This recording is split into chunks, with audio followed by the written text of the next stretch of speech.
told my sister I'm on TV every night, so we'll go with that. Okay, so I'm Holly Moore. I'm CEO and founder of Make Events. And this is Lauren Heathcote, who is from Auto Trader.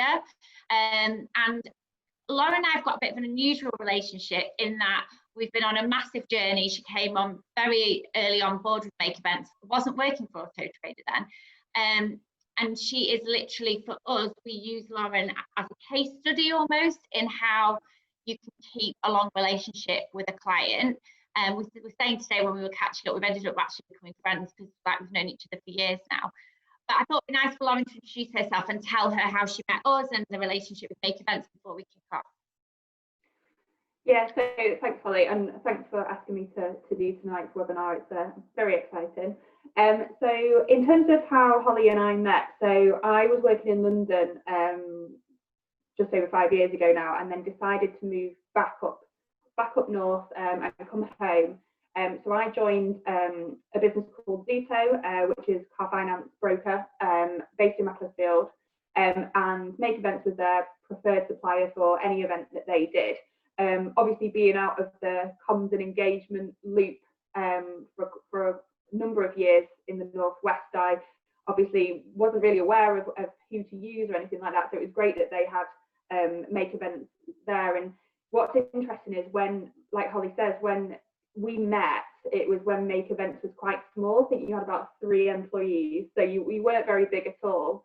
And then, like you say, we've grown together. So I've watched you grow and your business grow and your number of people and how you've sort of challenged yourself and others and sort of grown them through the business and just got them into a better place in terms of their careers, which is amazing.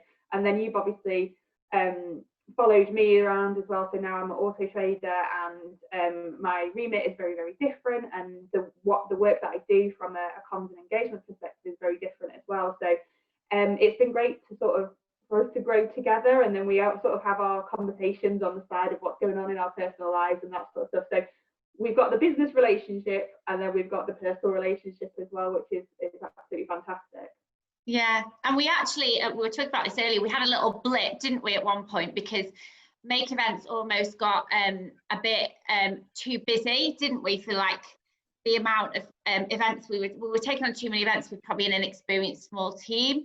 And we had an event with you, didn't we, when things weren't that great? And I obviously don't mind you sharing this because we've talked about this with the team, haven't we? Yeah. So yeah, I mean, for me, it was absolutely heartbreaking to have experienced not the top Make Event sort of experience that I would have seen and what I know. And it really hurt me to give you the feedback as well. I remember it was just literally before Christmas, and I think you were in America or your sister was over, and I was like, I really want to do this. But I was being pushed for the feedback. So I was like, okay, this is where we're at. But it was nice to, although it was quite heartbreaking to give you that feedback, I think it's strengthened our relationship, and it's made that whole personal feeling just feel a lot more sort of family orientated. So like when we coming up with ideas and stuff, you and your team are happy to go, that's never going to work, or that's a stupid idea. And I'm quite happy to sort of give that feedback as well, but it's not offensive in any way. It's just like, yeah. But I mean, yeah, it's great that we do now have that relationship, and you know, I'm very loyal to suppliers in terms of anyone who gives great service, and I'll shout from the rooftops, and you know, that's why I've brought you on the journey in terms of I've sort of taken you everywhere I've gone, really. So, and it's been great to see you, especially with Auto Trader, go from sort of the employee events and then move into the B2B events, and then the sort of the B2C and that sort of stuff. So it has been really good. Yeah, and I think it's for everyone that kind of deals with customers. I think I always say to my team, you know, when we do get a complaint, it's really easy for all of us to go, oh my God, well, that never happened. You know, and I always say to the team, your customer's truth is your truth. It doesn't matter what you think, that's what they think was right at this minute, and we need to rectify that. And I think, you know, it's good to have that feedback culture in any organisation. So to take us on to, you know, your role, you look after employee engagement, but also the communication with the customers as well, don't you? And I think Auto Trader were very much going the way of, you know, the communication that you have with your team is the communication you would have with your customers. Ultimately, both ends of the scale need to understand the strategy and what you're trying to do. So talk to us a bit about employee engagement and how that worked pre-COVID. Yeah, so like you say, employee engagement is sort of top of the agenda really at Auto Trader, as it should be at any organisation with their employees. So what we found is that, well, we're one of the top sort of organisations to work for in the Northwest, so we have a brilliant reputation for that. We have sort of, you know, 92% of our employees would recommend us as a place to work to their friends and family. So we do have excellent engagement already. But what we were finding is, you know, we had different pockets of employees that knew things about the business that others didn't. So like you say, we were looking at engaging our employees into everything that we do externally, but making sure that they know it internally first. So before I joined, it was very much sometimes, you know, an email shot would go out to customers that then they'd get, our call centre would get calls about, and they'd be like, oh, I don't know what that is, or I don't know, I've not seen that. I see, yeah. So it was one of those where that was a sort of top priority really. So we've worked really, really hard in terms of sort of looking at how we communicate with certain teams about certain things, using the channels that they understand and use more frequently than others. So trying to get to the bottom of, you know, how people receive that information and how they then interpret that information as well. So anyone can send an email, and, you know, some people go, yep, send that email, oh, and you assume that everyone's read it, and that is just not the case. We know that obviously email boxes are sort of overflowing with sort of messages, and I don't know if anyone else mailbox at the minute is just like email after email after email that is just coming in. So what we wanted to do is obviously people becoming happier in their roles because they knew a lot more about the business and what was going on. And then coupled with that, diversity and inclusion is a huge focus for Auto Trader, and it always has been.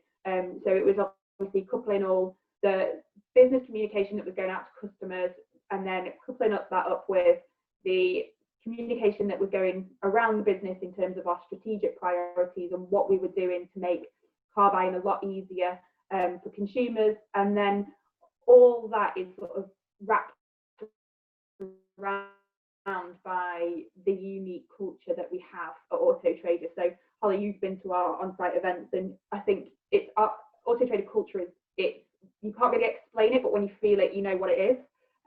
So it's very much around collaboration and relationships and coming together and making the most of what you've got with that time together. And, you know, we do have business, sort of our business hats on, but then we have our fun hats on at the same time. So we had a lot of things that we wanted to deliver this year in terms of bringing everyone together and making them feel as one Auto Trader. So that's where we were pre-COVID. And what were those things that you were going to do? Because I think that would interest everybody anyway. What were the things that you had planned? So the main thing that we do is obviously, which you guys help us with, absolutely, like make it work and powerful and very wow, is our employee conference. So our conference is, we have two events in the year where everyone comes together, Christmas and conference. So conference is around sort of April time, and then Christmas is obviously December. So conference that we have is a full day of business messages.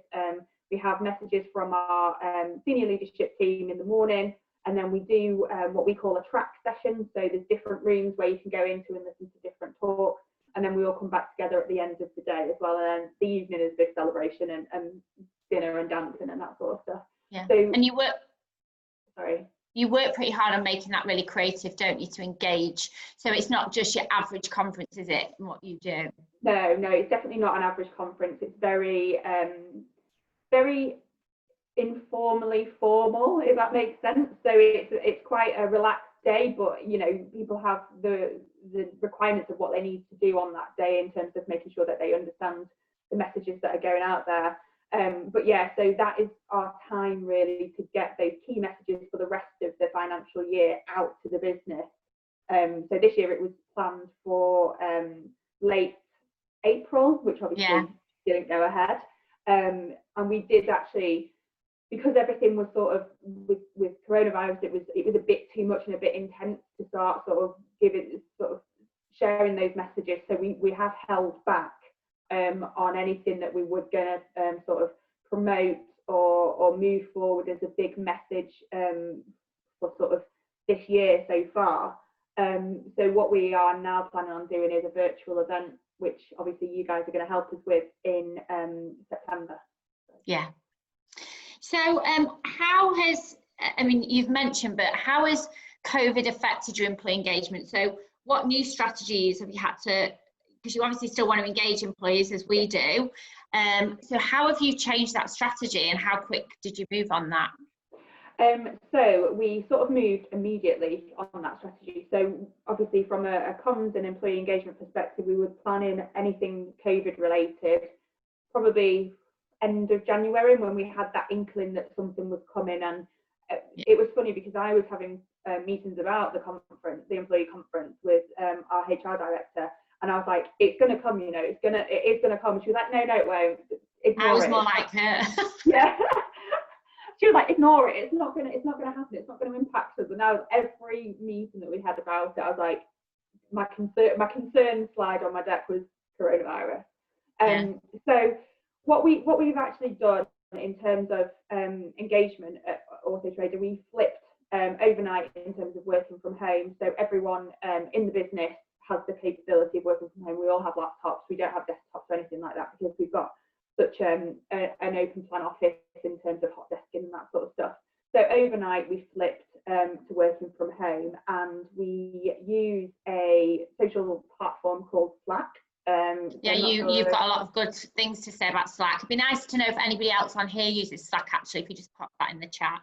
Yeah, so we really sort of honed in on Slack, and we had around sort of 85% engagement on that platform before lockdown sort of set in.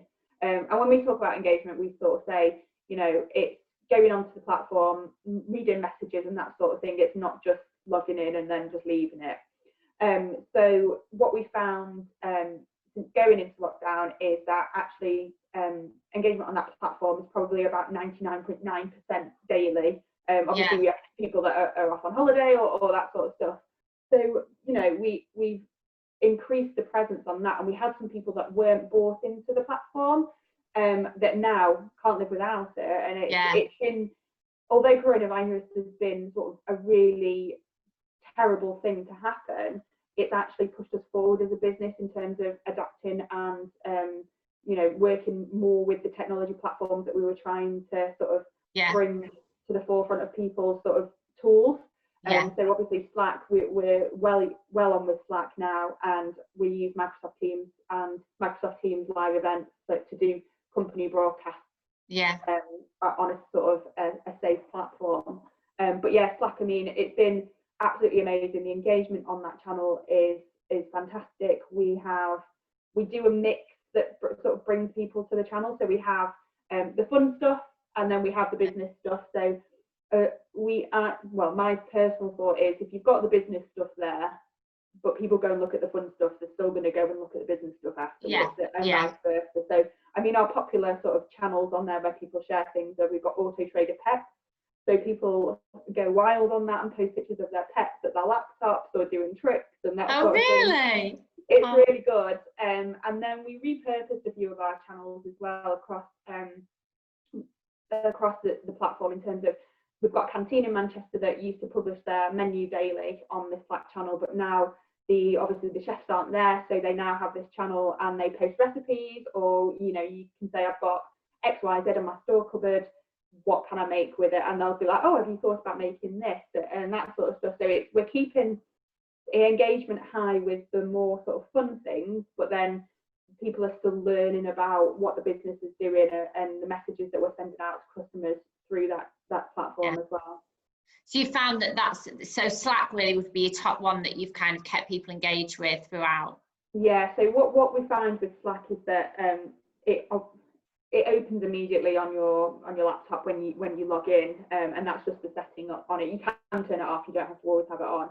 But yeah, we found that is the most accessible platform really. And in terms of like stats, last month, so for the month of June, we sent as a business, we sent 580,000 messages between 850 people, which is crazy. Wow. Yeah. We've just had actually Jen Stockdale say she's just took part in a virtual digital festival a couple of weeks back, and they used Slack. First time she'd used it, but it was very easy to use and engage with people. So another yeah, plan. I mean, Slack is amazing, and it's easy to use. You know, you've got your desktop version of it, and then you can get the app on your phone, and sometimes, you know, the app looks a bit different to the desktop, but it looks exactly the same. The user experience is easy to use. Yeah. Okay, so that's the customers. So tell us about, you know, if you've not heard, Make Events are pivoting. You might have seen it all over social media. Tell us how Auto Trader have pivoted as a business. Obviously, it's a digital business anyway, so not suffering in the way like somewhere like our business, which is based on mass gatherings. So we've had to sharpen our game, but obviously there's going to have to have been, because all the car showrooms shut, etc. So tell us what you've done as a business. Yeah, so obviously when we went into lockdown, the automotive industry just went to a complete standstill, which, you know, everything shut down, which was hard. It was tough. It was tough for our customers in terms of how they would operate. We do have, us being a digital business, provide a digital platform for them to sort of continue their businesses running. So they were doing things like email and live chat and that sort of thing, and taking calls from, you know, consumers that were looking to buy cars, because the world didn't stop, but it was just that you couldn't go and physically look at a car, you couldn't go and, you know, test drive a car. So consumers even were still looking to buy cars. It was just, there was like just this roadblock in the way. But what we did find, obviously, our bigger sort of customers, so your big dealerships, so your sort of BMW, Hallowell Jones, and that sort of stuff, they had everything in place in terms of dealing with inquiries and that sort of stuff. But then the smaller, sort of more independent retailers just felt like trapped, basically. So what our marketing team did is we wanted to support the whole industry and all of our customers as a whole with sort of all the insight that we had about the industry and, you know, visits to our platform and that sort of stuff, and provide them with a bit of advice and a bit of a shoulder to sort of say, you know, we're with you on this. So the marketing team started up weekly webinars. So we've never really done that in the past in sort of such a rigid structure. So we've done that. We did it for sort of 8-9 weeks from the start of lockdown, and, you know, we had guest speakers on there giving sort of confidence and explanations into this is what you can do, this is what you can't do. It was very much in terms of like what the sort of topic of what they were about was called Retail Ready. So it was about getting back, sort of becoming retail ready while we're in lockdown. And now they've moved to Retail Back, because obviously now the showrooms are open again. But customer engagement on that webinar was absolutely incredible. And it's in that sort of 8-9 weeks that it's been running, they had over 10,000 webinar attendees. Wow. Which was incredible. Alongside that, the business supported retailers in terms of not charging them any fees for April or May, and then when their showrooms could reopen again in June, we only charged them 75% of the fee. Wow. Because we knew that, you know, they were still finding their feet. They weren't necessarily sort of being back to full capacity, even though as a business we were providing them with more sort of eyes on cars over the internet, and more sort of viewers and looking at their adverts. But we just felt it was the right thing to do as a business. And what we found with that is customer sentiment has been absolutely incredible in terms of how we've given them confidence and sort of not handheld them really through this situation, but actually just been sympathetic and you know, felt that we're all in it together, which was it's been absolutely amazing. think that's what this has come up a few times recently this week is, you know, you will remember professionally and personally those people that looked after you in lockdown. Yeah. The companies that did, you know, the companies that paid.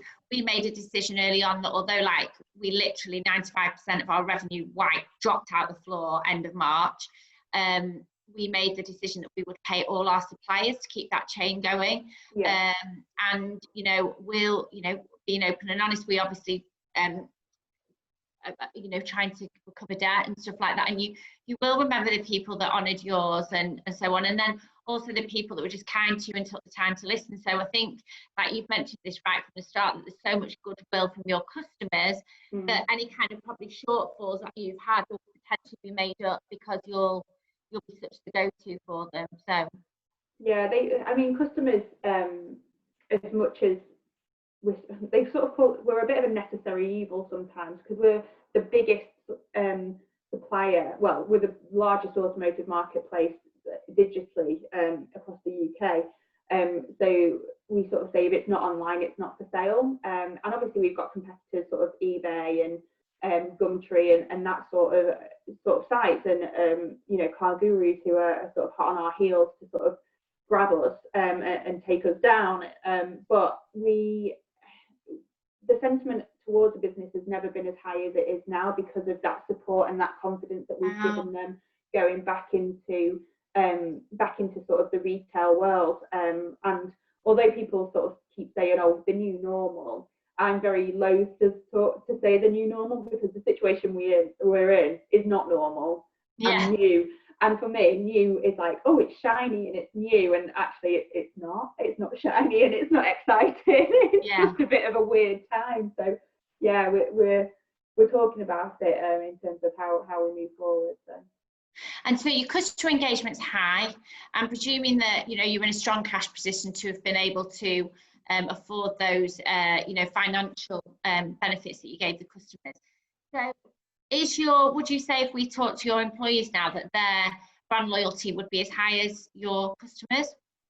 Yeah, so what we've been doing actually throughout lockdown is we do an annual employee engagement survey, but what we have been doing is just doing sort of small temperature checks each month during lockdown, just to keep an eye on what's going on, because obviously the whole situation can affect people in different ways, and we've got people with totally different circumstances that work for us. So we're just keeping an eye on what is going on in terms of what people are thinking about, what are their concerns, what's sort of keeping them awake at night. And what we have found actually is, in terms of the communication that we've had with the business, it's the positive sentiment is at an all-time high. It's like 97%, because what we did as a business in terms of our principles is we laid those out at the very beginning when we started to we started the sort of comms planning in February, to be like, we need to be very open, very transparent and very timely with what we're talking about and when we talk about it.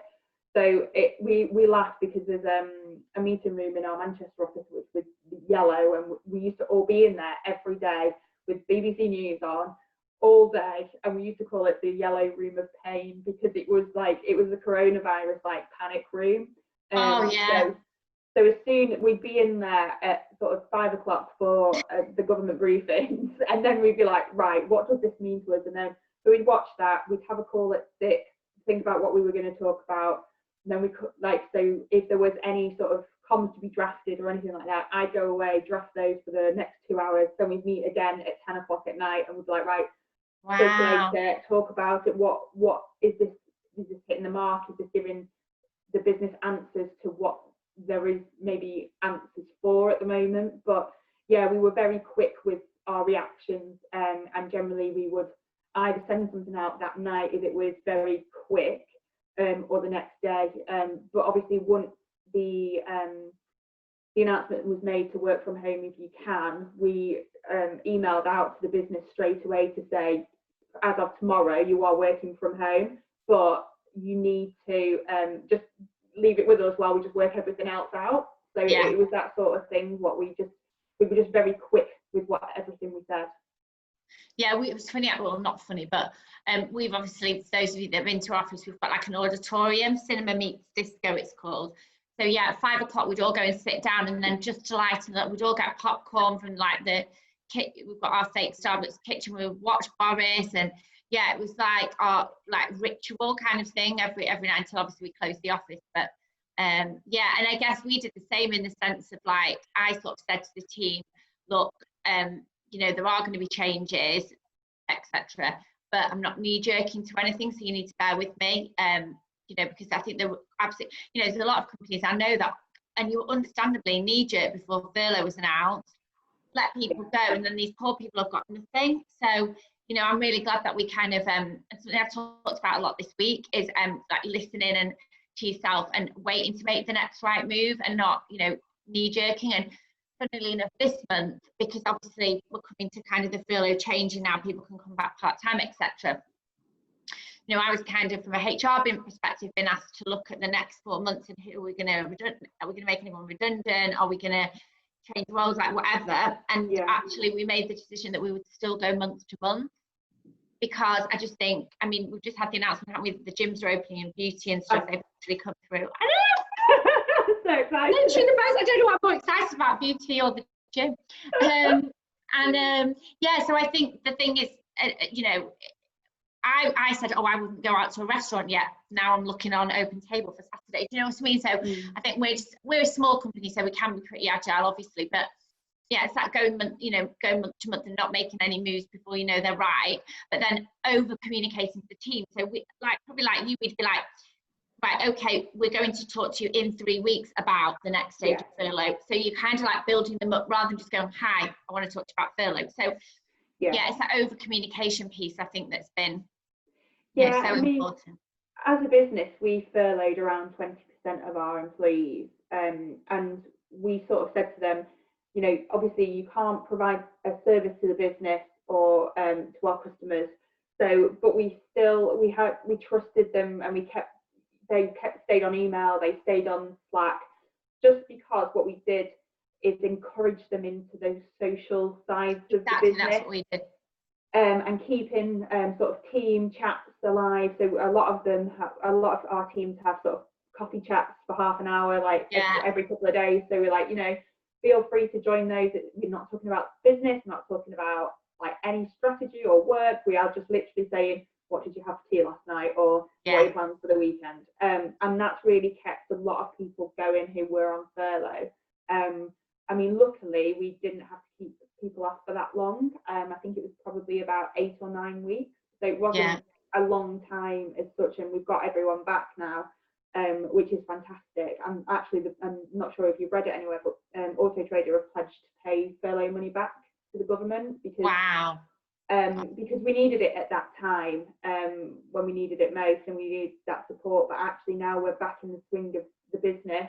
We pledged it a couple of weeks ago when we did our end of year results, that we will pay that money back to the government by the end of this financial year, which is amazing. Funnily enough, though, the government don't have a mechanism to pay it back. So oh my God, they're not expecting many people to pay it back, but we're, as a business, we're committed to paying that back. And I think there's always goodwill for Auto Trader because it's a heritage brand, and I think then doing that is, you know, strengthening it further. And I think we're the flip side, that we furloughed 80%, and then now what we're trying to do is we're bringing people back, but it's kind of explaining to everybody, and again, open communication. Okay, we're bringing back this person because we need their skill set, and it's not a case of, you know, anything other than, right, well, we need to get on with the marketing, so we need to make sure the whole marketing team are in.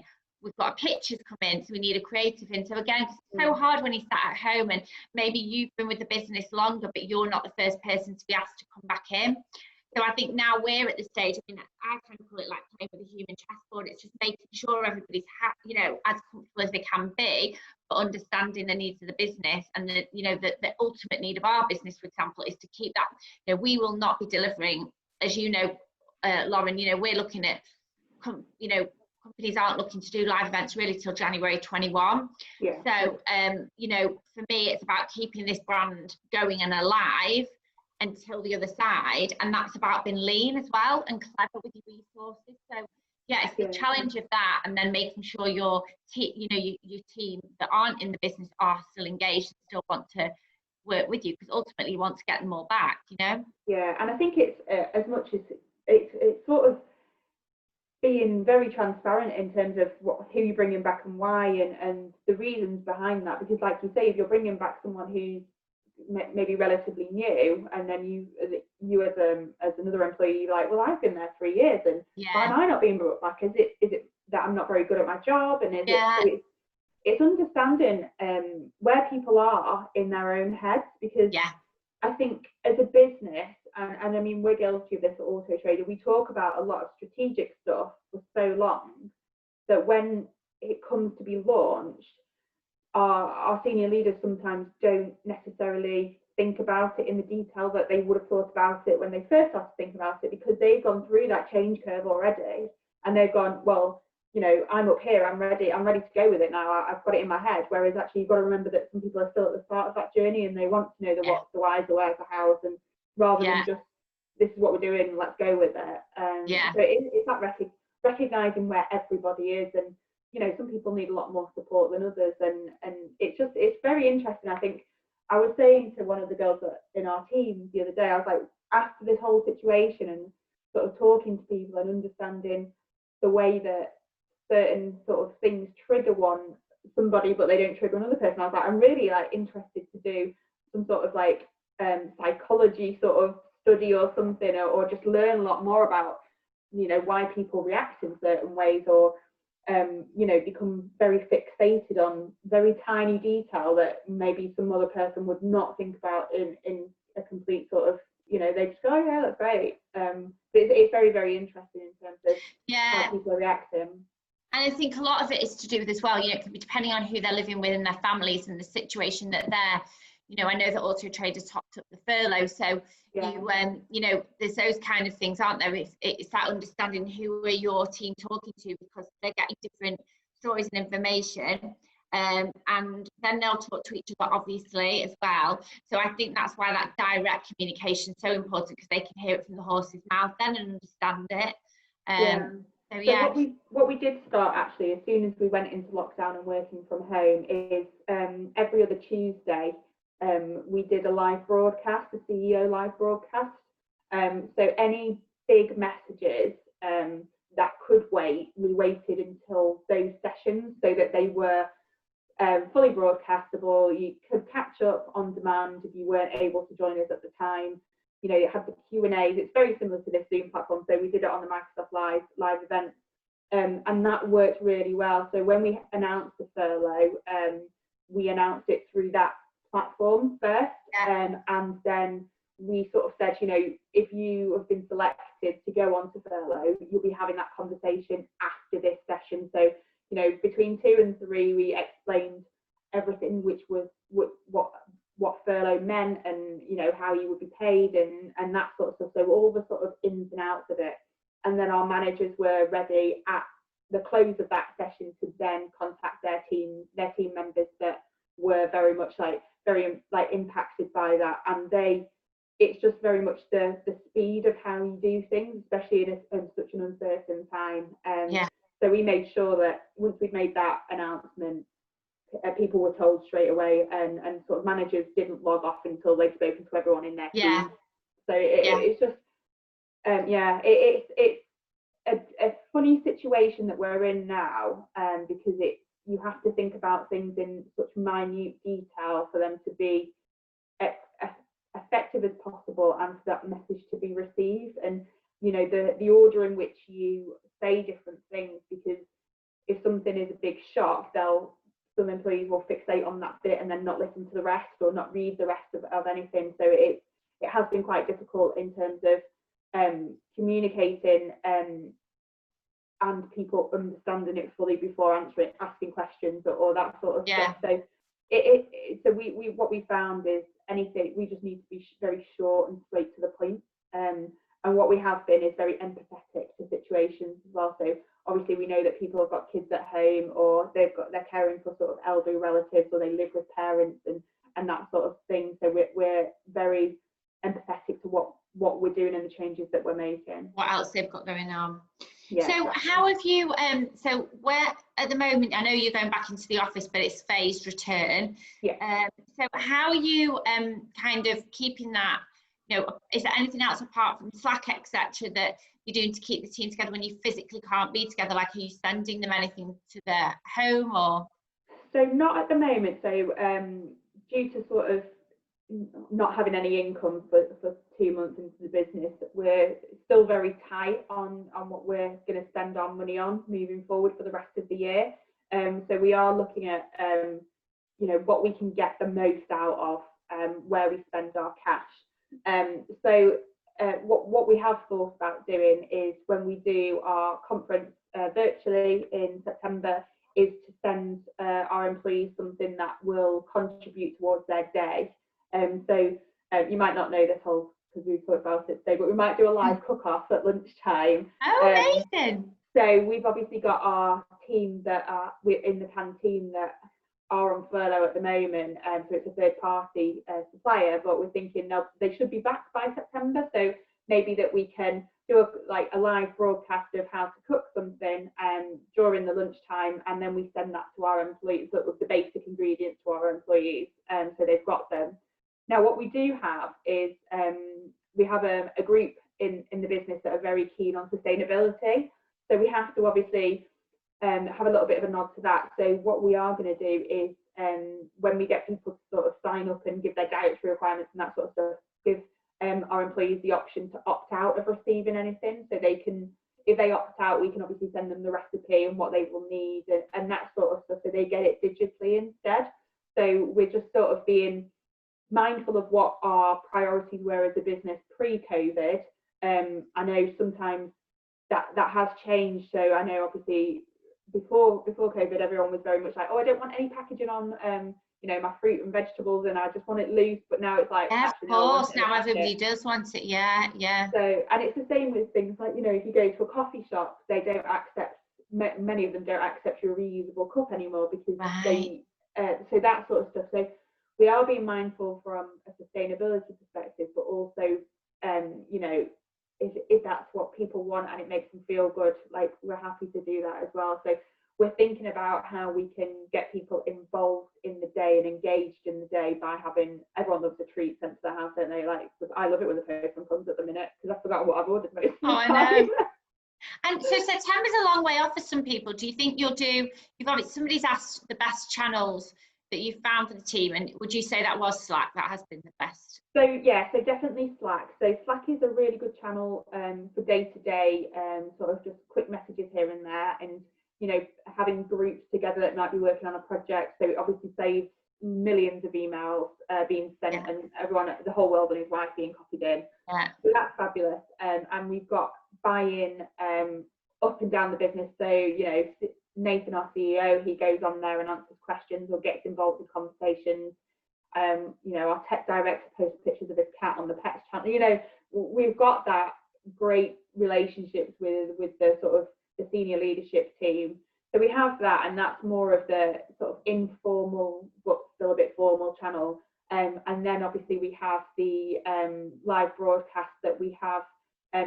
Well, it was bi-weekly. What we've done now is moved it to monthly, because the world is calming down a little bit. So it felt like every 2 weeks was too much. So we're continuing to have that, which has been, you know, we've had probably about sort of 600 participants every session, and out of sort of 850 employees. That's amazing. We've never had that at any CEO sort of broadcast in the office ever before. So it's really useful that we've had that, and that's an official sort of message from the business, or give an update on things that are happening. So I think it's a very much a mix of what's going on. But those two have been our primary channels that we've used. And obviously we've used email as well, but from my perspective, I have always been a bit of a, not a non-believer in email, but I think if you can do it a different way and get a different sort of way of grabbing people's attention, I think you should always do it that way, and an email should be your last resort, really. Okay. And just to encourage people, if you want to ask any questions at all about employee engagement or client engagement to Lauren or myself, if you want to know about a smaller business, please just put those on the Q&A on the chat. Just one another question, Lauren, is so September's obviously way off till your big conference, and you've got all these digital like communications you're using. Have you got any creative, easy wins that you think you could do between now and September that might be a bit different? Yeah, so there's sort of things that we toyed with in the past. So there's things that we could do in terms of, when you lock your computer, that lock screen. So we've imported sort of new images onto that in the past. So there's the potential that we could, push that through into now people's laptops. Yeah. So it's a surprise when they sort of log in. What we've actually made use of a lot more during this time is video. So we've obviously done live broadcasts, but we also, Nathan, our CEO, does a video every Friday as well. And it's just very short in terms of, this is what I've been up to, this is what we're thinking about, and obviously congratulating people from around the business, so people get shout outs as well. But what we found is the messages that we are going to sort of share in September are probably too big to sort of start sharing in small snippets now. It needs to be part of that bigger picture. So what we are continuing to do is continuing to sort of strengthen the engagement and sort of keep that at a fantastic level across the platforms that we've got, to then obviously lean on it again once we've given these sort of shared these messages and the new strategy, for us to then continue to sort of use those other platforms to sort of continue that conversation. Yeah. Okay, and just one last question from me, and then if anybody's got a question, obviously you're phasing this, back to work. How is your strategy? Something a lot of people are talking about is what is work life now going forward? Are you going to do a hybrid between working from home and the office as a permanent thing? Like, what's Auto Trader's thoughts on this? So so this is a hot topic of conversation with every employee at the moment. So like you said, we've reopened the office this week, and it's very much optional working. Obviously, as the government is still saying, if you can work from home, work from home. We're taking that stance.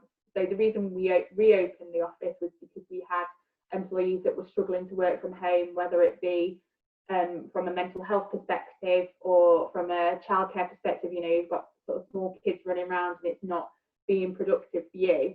So it's very much a come in if you can or if you want to way of working. Now going forward, we're still unsure of what we're going to look at going forward. So Auto Trader has been very much a work in the office perspective, because obviously the culture that we've got is built around collaboration and face-to-face relationships and networking and making sort of connections that way.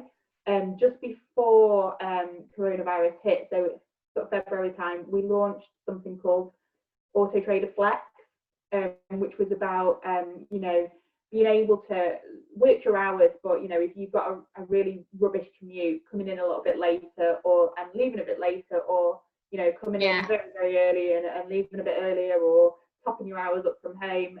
So we started to look at that, and we launched it in February. Obviously, since then, the world has changed. So we've never really embedded it to see it at its full advantage. Yeah. So what our thoughts are is, do we continue go forward again with that and sort of get going, or do we go down a different route and relook at it again from a whole working from home perspective? But it is very much a bit of a at the moment. So we are just sort of seeing how things go and trying to understand a little bit more around when the world changes, in terms of when the guidance changes around working from home, because in all honesty, we don't know when that's going to change. So we could still be have that message from the government about working from home sort of January, February time. We just don't know how things are going to play out. No, I think we're the same. And at the moment, there's no rules. It's because you can work from home, you cannot, kind of thing. And then we'll start to get something a bit more structured. But I think the one thing that we've learned in this whole thing is, if you couldn't trust the team that you decided to keep in with you and also, you know, keep on furlough, because essentially people that are on furlough are people you want back. And if you couldn't build that trust within that team during what we've been through, then you've got no hope. So I think, you know, we've had to very much base it on activity and output. You know, and what was nice actually the other day, Emily, one of my team, had a bad day at home, got up in the morning, didn't feel great, and then said to herself, I'm going to drive to the office, I'll know I'll feel better then. She didn't have to come to the office that day. And that was really nice to know that, because that's what I would do, you know, if I'd been upset or crying or whatever at home over something. Now that the team are back and back in the office, like that, as soon as I get to work, like, and we have a laugh, and I've given myself a bit of slack actually over the last, especially in the office. Like normally, yeah, I will sit and have a chat, I am chatty and stuff like that, but a lot more than normal, because I think I won't have this time again. And actually, you know, sat with the team for half an hour at lunch, having a giggle over ridiculous things is actually, you know, what we all need a little bit at the moment, you know. Yeah, exactly. And I think, well, I mean, like I say, our sort of plan at the moment is very much optional working. So I went into the business on Tuesday and sat with people I would have never sat with before. Yeah. And had a great day, and like listened to conversations, and you know, they work in a different department to me, and I know them sort of from doing events and just having random conversations with them, but I've never really sort of had a little listen at what they do. And you know, and we were like, so it was really interesting from my perspective. And then they obviously see me at events and that sort of stuff, but they don't actually know what you do behind the scenes. Yeah. That I would do is got somebody else's name on it, or it's got another department sort of stamp on it, but it's all come through me. So it was really interesting, and we were doing a live broadcast. So I was on our headset to the sort of the CEO, and I was like, right, okay. I was like, we're going live in 5, 4, and then they were just taking the mick, and I was like, all right, okay, yes, this is what I do. So it was just really good, and it was just a nice. I came home and I was buzzing. Like I felt like I'd had a really great day, really productive, and really like worked really hard. And sometimes it's just a change of scenery that just perks you up a little bit. Yeah, definitely. I don't know if we haven't got any questions coming up. I don't know if anybody else wants to ask anything, because we'll start to wrap it up in a minute. But Lauren, work aside, we've all had our own journeys during lockdown personally. What's your kind of like takeout from the whole of this? Has it changed you? Has it changed? Like, what would be your pearls of wisdom? So my pearls of wisdom are very much, I know I like structure. So structure is my sort of go-to thing, which given when sort of the whole world goes into a bit of a meltdown and you are like, well, what have I got to do now? And for me, my pearl of wisdom in my own head is I start work at a certain time, take time for lunch, and then finish work at another time, because for me, work and life are now like on top of one another. So, and I'm sort of, I've got an office, but my husband's in the office, so I'm sat in our spare room. So it's very much like at the end of the day, everything goes away, because actually I don't want, this is my spare room, it's not my office, it's not my workspace. So it's been very structured and being very disciplined in my own way, because I think I've got the tendency that, you know, if I've got a bit of spare time, well, I'll just nip on and do a bit of work. But actually, being at home and working at home is quite tough sometimes, because you feel like you're never away from work. So my pearls of wisdom is keep as much structure as you can. And I can't actually wait for the gym to reopen. So I've just really struggled with doing home workouts, because I'm competitive. I like to watch what other people are doing and be like, I can do that better than that. Or swimming and that sort of stuff. So yeah, I'm looking forward to getting back into that routine. Now, my thoughts around, I mean, I would love a blend of working from home and working in the office and doing a bit of everything. Now, when the gym reopens, my mindset might change, because I can go to the gym in the morning, I can go maybe at lunchtime, and I could go in the evening on things that I wouldn't necessarily be able to go to if I was working in Manchester and then travelling home. So things might change in my mindset sort of about working from home when everything sort of gets to a little bit sort of not normal world, but in sort of the things that I enjoy come back. So yeah. Yeah, I think yeah, it's funny, isn't it? Because you think like, oh, you're not gonna. I was this week, so I started doing Pilates and yoga after work on Zoom. And when I say after work, in the evening, and then I'd go back to work. But this week, because we've done these webinars every night, obviously I've not done that, and I'm like, I don't want to break that habit because I've really enjoyed it. But I think my take out, because what somebody's asked me that as well, is that, you know, we've lived through, I said this yesterday, so forgive me if anyone was on the webinar yesterday, but we've lived through a moment in time here that, you know, we will, as much as it's been hard, and I've personally said, because I wanted to be real, like, I have massively struggled and didn't think I would. So, you know, we've all been through this moment in time. There's been good, there's been bad, there's, you know, been every emotion that you can possibly imagine.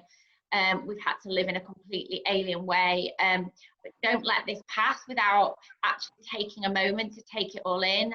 Last Sunday I literally sat with no TV, no music, and just like with a diary, and just thought, like, what's just happened here? Because, you know, this is something we will look back in history and talk to our families about. And I've just done all the team book called Make Events Lockdown Book, and it's March to June, and I've literally got every single WhatsApp photo that we've sent each other, selfies, Zoom quizzes, you know, each other's tea, like all the funny things, and put it in a book. And we sent it to everyone, and everyone said, oh my God, I forgot that. And I was like, I don't want everyone to forget, because as tough as it's been, this is like, it's just something, you know, it's a big pause, isn't it? It's a big pause. Yeah. And so I think my takeout's been, and I'm going to have to watch myself because I know what I'm like, but mine is less shoulds and more wants. And really, when I go into that headspace, well, I better do that because that person wants me to do it. Yeah. Really think and actually being selfish a little bit, because I think the selfish side of things, like being happy, being full up, I know it's all a bit open, whatever, but I know at the moment, this will sound so weird, but at the moment I'm so happy because there's not much of the ops to do, operations. So I'm creating and ideas and this and that, and I'm with the team, I'm like, oh my God, and this, and have you thought about that? And I love it, and I don't want to lose that. And ultimately, like, the team are seeing me happy, so they're so enthusiastic, because whereas if I was in there stressing my head out, like, they'd be worried about their job, and I don't think they're worried because they know that I wouldn't be doing all these things if, you know, I was planning on, you know, shutting the business. So yeah, less shoulds, more wants, and just I would encourage everybody, if you haven't done it already, just to sit and reflect on this time and make some notes, and don't forget about it. That's what I would say.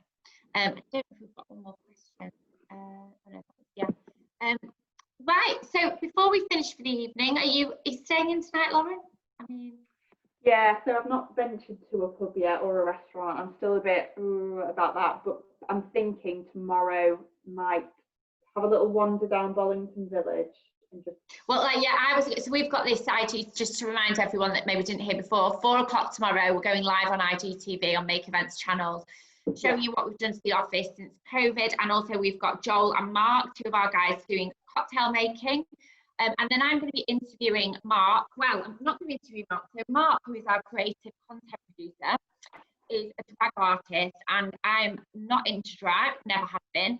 But during lockdown, he has to be producing themed shows for us when we had our Zoom night. So I've really I love him. Well, her, she's called Velvet Ford.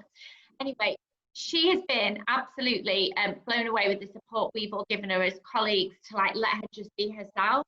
So I asked her if she'd like to do an IGTV a bit later on Make Events tomorrow night, which she's going to, but I'm also going to interview her tomorrow at 4, just about how it came to be, how she suddenly got into drag, but then also how much it's meant for her that as a business we've supported that part of her character.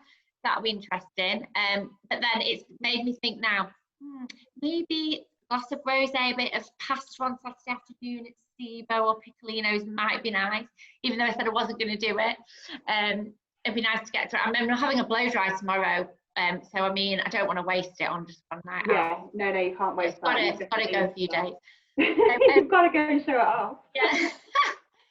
So I just want to say a huge thank you for everybody that came and stayed on. This will be pre-recorded, I know, because I think a lot of people wanted to watch it but are struggling now at this time of night. Now they're back in work. So all the webinars from this week will be on our channel and will be shared. But thank you so much. And if there's anything you wanted to ask but didn't feel comfortable comfortable asking it in this forum, you know, absolutely drop myself and Lauren a message on Instagram or on our, we can share that honestly on our newsletter. Yeah. But have a lovely evening, everybody, and I hope to see a few of you on Make Events IGTV at 4 o'clock tomorrow. Bye.